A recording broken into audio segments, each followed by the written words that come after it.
감기의 폐쇄성 합병증 중 가장 흔한 것이 중이염입니다. 어린이가 감기에 걸린 지 며칠 후까지도 여전히 예민하고 많이 보채거나 새로 열이 나기 시작하면 중이염이 생겼을 가능성이 높습니다. 귀를 당기는 것이 중이염의 특징적인 증상이라고 생각하는 부모님들도 많지만 그것만으로 중이염을 의심할 필요는 없습니다. 아이들은 온갖 이유로 귀를 잡아당기기 때문입니다. 가장 흔한 이유는 그저 당기는 것이죠.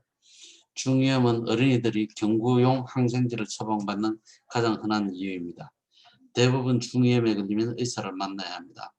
애서가기도 한 번 중이염에 걸리면 자꾸 반복하는 경향이 있는데 가장 중요한 원인 중 하나는 유스타키안 튜브가 해부학적으로 중이염에 걸리기 쉽게 되어 있다는 것입니다. 다행히 중이염을 치료하고 반복 감염을 막는 몇 가지 좋은 방법이 개발되어 있습니다. 먼저 중이염과 외이도염은 생기는 부위가 틀립니다. 중이염은 중이에 생기는 염증이고 외이도염은 외이도에 생기는 염증입니다. 외이도염은 그러면 어떻게 생길까요? 수영할 때 귀에 물이 들어가거나 혹은 다른 여러 가지 이유로 외이도에 자극이 가면 병원체가 퍼지기 시작하고 피부에 염증과 함께 고름이 생깁니다. 외이도에 염증이 벌겋게 부어있고 고름이 있을 수도 있습니다. 중이염은 그러면 어떻게 생길까요? 중이염은 유스타키안 튜브가 정상적으로는 이렇게 열려가 있습니다. 하지만 감기 발열서에 생긴 점액이 유스타키안 튜브로 막게 되면 중인의 공간에 액체가 보이고 이 액체 내에 세균이 침입하여 감염이 생기게 됩니다. 중이염을 일으키는 세균은 어디에서 왔을까요? 정상적으로 코 속에 사는 세균이 이렇게 유스타키안 튜브를 통해 중이로 들어가서 중이염을 일으키게 됩니다. 대부분의 중이염은 세균성이기 때문에 일반적으로 항생제 치료를 하게 됩니다. 특히 어린이가 귀에 통증이 있다는 사실이 확실할 경우에는 더욱더 그러합니다. 바이러스에 의해 중이염이 생겼다면 항생제를 쓸 필요는 없습니다. 하지만 대부분이 세균성입니다. 항생제를 쓰더라도 유스타키안 튜브가 다시 열리는 데는 시간이 좀 걸리죠. 따라서 중이염이 경구용 항생제를 투여했을 때 항생제가 중위에 도달해서 감염이 치료되더라도 중인의 공간에는 여전히 체액이 남아 있습니다. 시간이 좀 지나면 체액이 유스타키안 튜브를 통해서 밖으로 나가게 되어서 중이가 정상적으로 돌아오게 되어 있죠. 따라서 중이염을 치료하면 호전이 되더라도 귀에 물이 차 있다, 이런 얘기를 많이 듣게 됩니다. 중이염을 치료하고 난 후에 며칠 또는 몇 주간 중인의 공간에 고여있던 체액이 빠져나가지 못하고 그대로 머물러 있을 수 있습니다.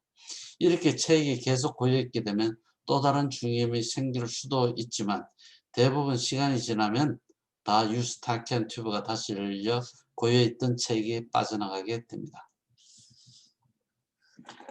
어린이가 나이가 들면서 유스타키안 튜브는 더 넓어지고 평평하던 수평적이던 유스타키안 튜브가 약간 수직적으로 바뀌게 됩니다. 유아의 유스타키안 튜브는 매우 가늘고 수평에 가깝습니다. 하지만 나이가 들면 커지고 수직에 가깝게 되기 때문에 쉽게 액체가 빠져나가게 됩니다. 유전적으로 유스타키안 튜브가 작은 가족도 있습니다. 당연히 중이염이 잘 생기고 이런 어린이들은 어느 정도 성장할 때까지 소아과를 단골로 드나들며 1년에 몇 번씩 항생제 치료를 받게 되는 경우가 있습니다.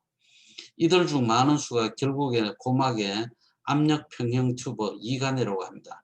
이간을 삽입하고 나서야 중이염에 걸리는 빈도가 줄어들게 됩니다. 유스타키안 튜브가 좁아 유독 중이염이 잘 생기는 어린이는 1년에 4번에서 6차례 또는 그 이상으로 중이염으로 고생하는 일도 드물지 않습니다. 일반적으로 중이염에 걸릴 때마다 항생제 치료를 받아야 합니다. 똑같은 항생제를 자꾸 사용하면 항생제 내성균이 생겨 효과가 없어질 가능성이 있습니다. 그러면 점차 더 강한 항생제를 사용해야 하며 어떤 항생제를 사용할 것인지는 그때그때 상황을 봐서 판단하게 됩니다. 가능하다면 세균을 물리칠 수 있는 항생제 중 가장 약한 것부터 선택해서 치료를 하게 됩니다.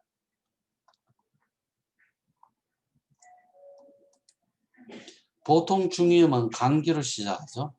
감기가 오고 감기가 오면 11월 달에 중이염이 오게 되고 감기가 오고 감기가 오면 1월 달에 중염이 오게 됩니다. 감기가 오고 감기가 오면 3월 달에 중염이 많이 오서 11월, 1월, 3월 이렇게 중염이 감기 이후에 자주 발생하게 됩니다.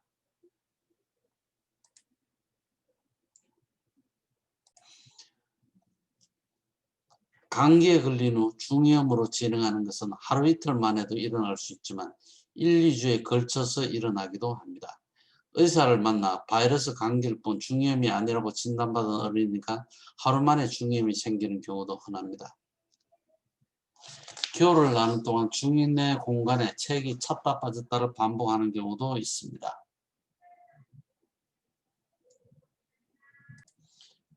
대부분의 어린이들은 겨울을 나는 동안 여러 차례 감기에 걸리기 때문에 4세 미만의 어린이들은 겨울 내내 중인의 공간에 책이 고였다 빠졌다를 반복하는 수도 있습니다. 유스타키안 튜브가 작을수록 중염에 자주 걸리고 운이 좋아서 유스타키안 튜브가 큰 편인 어린이는 중인의 공간에 책이 고이는 경우가 드뭅니다. 중간 정도라면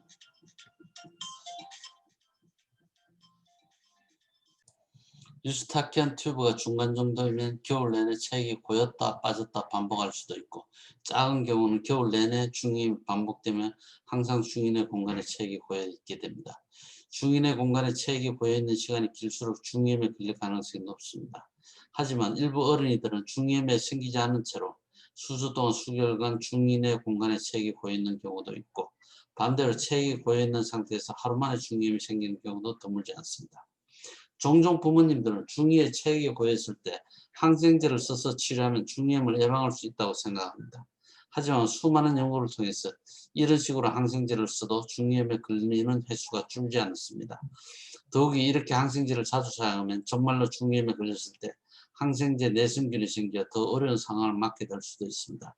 따라서 항생제는 실제로 문제가 생겼을 경우에 한해서만 사용하는 것이 가장 합리적입니다.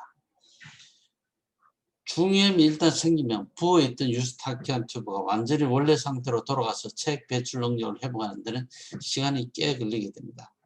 유스타키안 튜브가 큰 애도 중이염에 걸릴 수 있습니다. 적절한 치료를 받아 세균이 모두 없어지고 중이염이 낫는다고 해도 유스타키안 튜브가 한동안 부어오른 상태로 남아 있습니다. 이렇게 되면 사실상 유스타키안 튜브가 좁아진 것과 마찬가지이므로 다시 막히거나 중이염이 생길 가능성이 있습니다.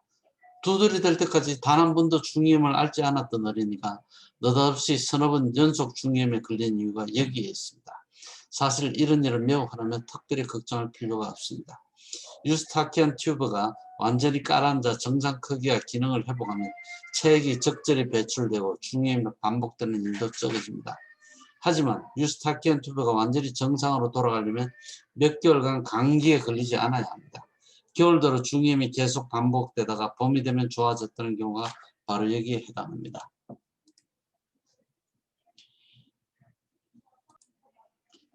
2세가 넘은 어린이가 오랫동안 중이염이 반복되거나 만성적으로 중이염이 계속된 적이 없다면 중이염에 걸렸더라도 항생제가 꼭 필요하지 않을 수 있습니다. 2세가 넘은 어린이 중 약 80%는 중이염이 생겨도 유스타키안 튜브가 저절로 다시 열립니다. 중이에 고였던 감염된 체액이 빠져나가 저절로 낫는 것이죠. 즉 피부에 뾰루지가 나서 저절로 터져 완전히 낫는 것과 비슷하죠. 하지만 20%는 이렇지 않으므로 경구 항생제를 복용해야 합니다. 또한 과거에 여러 차례 중이염을 앓았거나 최근에 중이염을 앓은 적이 있다면 감염이 저절로 나을 가능성은 훨씬 낮습니다. 일반적으로 어린이가 통증과 불편감이 심할수록 항생제 치료를 시작하게 될 가능성이 높고 항생제 치료를 할지 말지 결정할 것은 의사의 진찰 속인과 어린이의 병력이 중요합니다. 때로는 중이염으로 인해 중이 안의 압력이 너무 높아져서 고막이 파열이 되고 고름이 고막을 통해서 나오는 경우도 있습니다. 이럴 경우 항생제 점유액을 넣으면 고막이 파열된 틈을 타서 항생제가 중위로 들어가서 낫게 됩니다. 감염이 가라앉은 후에도 중인의 공간에 체액이 남아있고 시간이 지나면서 고막이 암으로 치유됩니다. 반드시 이런 코스를 지나지는 않고 증상이 심할 경우는 항생제 점유액뿐만 아니라 경구용 항생제를 먹여야 할 필요도 있습니다. 점유액만 써도 충분한 경우가 많지만 당연히 상황에 따라 적절한 치료를 결정해야 되죠.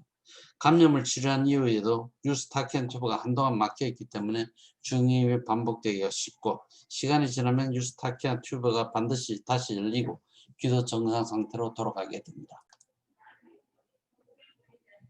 중이염이 1년에 4번 이상 반복되는 어린이에게는 압력 평형 튜브, 즉 이관을 권하기도 합니다. 중이염이 자주 걸린다고 해서 항상 이관이 필요하지는 않지만 이관을 삽입하는 것은 비교적 안전한 시술이지만 전신 마취가 필요하고 따라서 100% 안전하다고는 할 수는 없지만 시술을 받을 건지 말 건지는 환자와 상황에 따라 신중하게 결정해야 합니다. 이관은 간단히 말해서 고막에 인공 배출구를 만들어주는 것입니다. 유스타키안 튜브가 막혀 있어도 이관을 통해서 체액이 배출되므로 중인의 공간에 체액이 고이지 않아 중이염을 예방할 수 있습니다.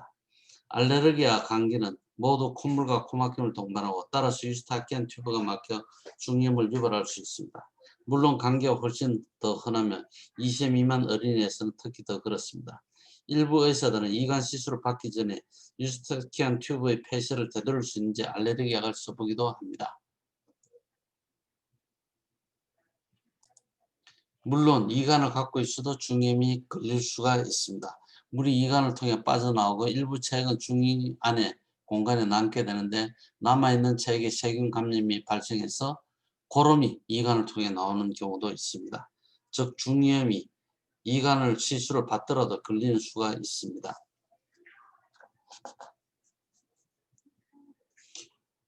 기지 때문에 이관이 막히기도 합니다.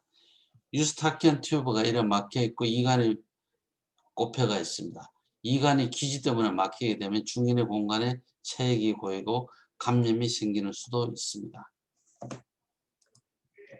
이관만 제대로 뚫혀 있으나 항생제 점유액으로 중이염을 치료할 수는 있습니다. 하지만 상태를 봐서 심할 경우는 경구용 항생제를 같이 쓰기도 합니다. 이관은 시간이 지나면 저절로 이렇게 빠져나오게 됩니다. 이관에 빠져나오면 고막에 구멍이 남지만 이 역시 저절로 암으로 고막은 원래 상태로 회복되게 됩니다. 때로는 이관이 기지 속에 완전히 파묻히거나 2, 3년이 넘도록 고막에 삽입된 상태가 있습니다. 이럴 경우 외부에서 이관을 빼줘야 할 수도 있습니다. 이관이 고막에 삽입된 상태로 효과적인 기능을 유지하는 것은 보통 6개월에서 18개월 정도입니다. 유전적으로 유스타키안 튜브가 작아서 중이염이 자주 생기는 어린이는 처음 몇 년간 여러 번 이관 시술을 받는 경우도 있습니다. 이관 시술을 받기 좋은 시기는 감기철이 시작되는 시기에 이관 시술을 받으면 훨씬 더 낫습니다. 이관은 6개월 내지 18개월에 저절로 빠져나오므로 가능하면 감기철이 시작되기 이전에 시술을 받는 것이 좋겠습니다. 자, 중이염에 대해서 이것만 기억하시죠. 중이염은 웨이더염과 다르고 중이염은 유스타키안 튜브의 배출 기능이 나빠져서 생기는 경우입니다. 중이염을 일으키는 세균은 평소에 어린이의 몸속에 살던 세균인 경우가 많고 나이가 들면서 유스타키안 튜브가 점점 넓어지고 수직에 가까워져 배출 기능이 좋아져서 중이염의 빈도가 줄게 됩니다. 중이염은 보통 바이러스성 감기를 앓고 난 다음에 생기고 원인이 알레르기인 경우는 많지 않으며 특히 2세 미만에는 드뭅니다. 2세가 넘은 어린이에서는 항생제를 쓰지 않고도 중이염이 저절로 낫는 경우가 있습니다. 이관은 중이에 고인 체액을 배출하여 중이염을 예방해주며 가능하면 감기철이 시작되기 전에 이관 시술을 받는 것이 좋겠습니다. 감사합니다.